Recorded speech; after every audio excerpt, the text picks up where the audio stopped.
In this video, I'm going to show you how to copy vertically and paste horizontally in Excel.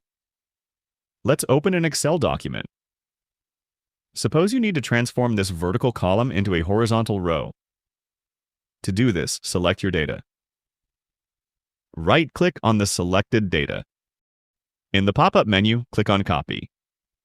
Select another cell and right-click on it. In the pop-up, click on this Transpose icon. This will paste your data into a horizontal layout.